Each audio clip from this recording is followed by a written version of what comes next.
7 Late Night News, proudly brought to you by National Australia Bank, looking after your bigger picture.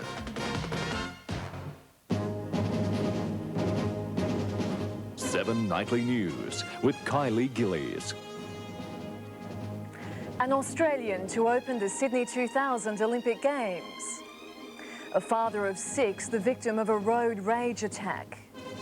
And Australia takes out the one day against the West Indies. Good evening. A major boost for supporters of an Australian republic, with news today that the Queen will not open the Sydney 2000 Olympic Games. The Prime Minister has been given the official nod to open the Games, with even monarchists conceding Her Majesty will take a back seat. The Atlanta Olympics were opened by America's head of state, Bill Clinton, and it was during his Australian visit last month that, according to Republicans, a defining moment took place when he toasted the Queen as Australia's head of state. I don't think there was one Australian who did not squirm. If the IOC has given John Howard the nod for a Prime Minister to open the Games, he wasn't giving much away in Melbourne. The Olympics in 2000? Monarchists are appalled. Absolutely inappropriate for any politician to open the Games. Canberra won't find an argument with Sydney Games organisers. Olympics Minister Michael Knight is an avowed Republican who wants to see an Australian head of state open the Games. And now monarchists are accepting the Queen probably won't open the Games.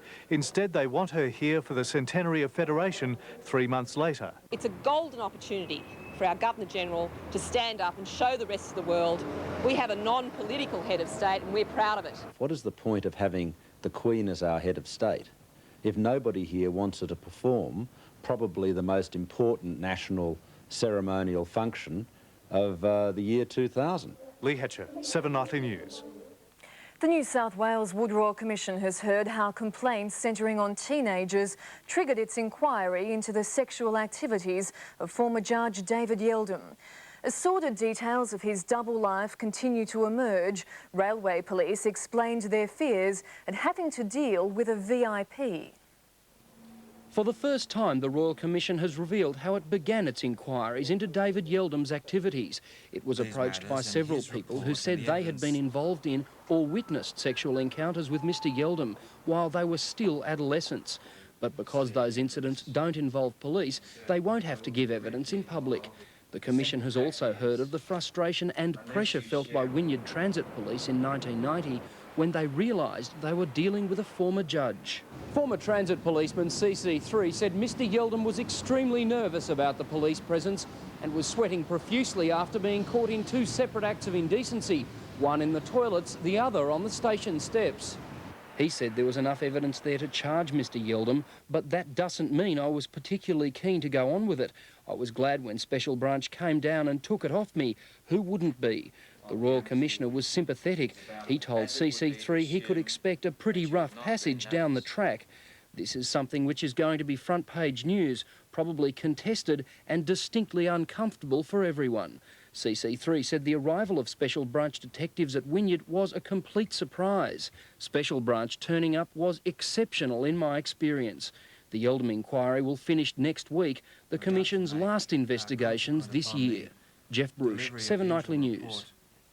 A Sydney father of 6 is fighting for his life tonight after becoming another victim of road rage.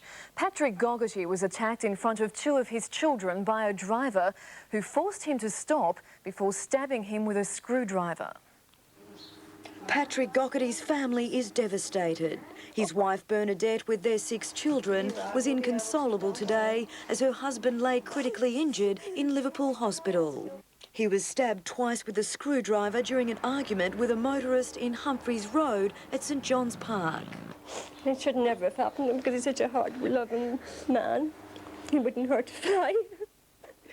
Mr Gogarty was teaching his 16-year-old daughter Paula to drive when another motorist overtook on the inside, words were exchanged and both vehicles stopped. Paula and her elder brother Eamon were stunned when their father was attacked. They rushed him to a medical centre. He stopped breathing on the way. Mr Gogarty remains in intensive care. He'll undergo surgery on the wound to his eye and a punctured lung as soon as his condition's stable. He's very lucky that he's alive. He's very lucky that his children were quite capable to take care of him. It's not going to be a happy Christmas. Christmas is gone for me. Christmas is gone. Police are still searching for the attacker, who was driving a red hatchback, possibly a Toyota Corolla, with tinted windows. Megan Miller, 7 Nightly News. Queensland Police Commissioner Jim O'Sullivan has denied his officers harassed an Aboriginal community. He was forced onto the defensive after allegations Aborigines were arrested on their way to a funeral. The Commissioner today conceded police did know a funeral was to take place last Tuesday, but none of the warrants which saw 54 people taken into custody was executed until well after the funeral had begun, and none of those arrested were at the funeral. Mr O'Sullivan was furious with the Courier Mail's page 1 story. Reports in the media today are outrageous. Outrageous and untrue. According to the Commissioner, the operation was in complete accordance with police procedures. It was a credit to the officers involved, and there had been no complaints, not even from the grieving Dooley family. Did you see any police anywhere near the funeral? No. You didn't? I didn't. But from Townsville today, the police minister was saying it was no good claiming the operation was a howling success, because it wasn't. No criticism of the police as such. In that regard, there's certainly criticism of the timing, and that's something I think that just requires some common sense. Like the Premier on radio today, Mr Cooper thought apologies were due. The Commissioner disagrees. Mr O'Sullivan said he would be taking the matter up with him. Tony Barnett, 7 Nightly News.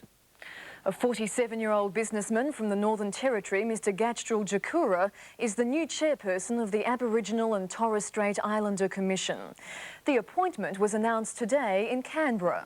He is a leader of the Aboriginal community. He has an Order of Australia medal already for his services to the Aboriginal community, and I'm sure he's a man of stature. He'll find his own way. He replaces the outgoing boss, Lois O'Donoghue, who has held the position since ATSIC's inception 6 years ago. The Kennett government is facing its first by-election in 4.5 years after Transport Minister Alan Brown quit. Premier Jeff Kennett was one of those to lavish praise on his old foe. Mr Brown toppled him as Liberal leader in 1989, only to be bowled over by a Jeff Kennett comeback in 1991. Alan Brown insists he has no regrets about not making it to the premiership. He unquestionably has made a better premier than I would have. So I will be leaving public life here in Victoria in the knowledge that there never was bad blood between Jeff Kennett and Alan Brown. Alan Brown leaves state politics to take up his new position as Victoria's Agent General in London. A woman's had surgery for a hip injury after being tossed in the air during a rough flight into Sydney. Several other passengers were also hurt when the plane suddenly fell 100 metres. Singapore Airlines Flight 219 arrived safely, the Airbus undamaged, no such luck for the passengers and crew inside. 12 people had to be taken off on stretchers, injured an hour earlier as the plane flew over Central Australia, hit severe turbulence and suddenly plummeted. The stewardess next to us suddenly went up about 2 feet into the air and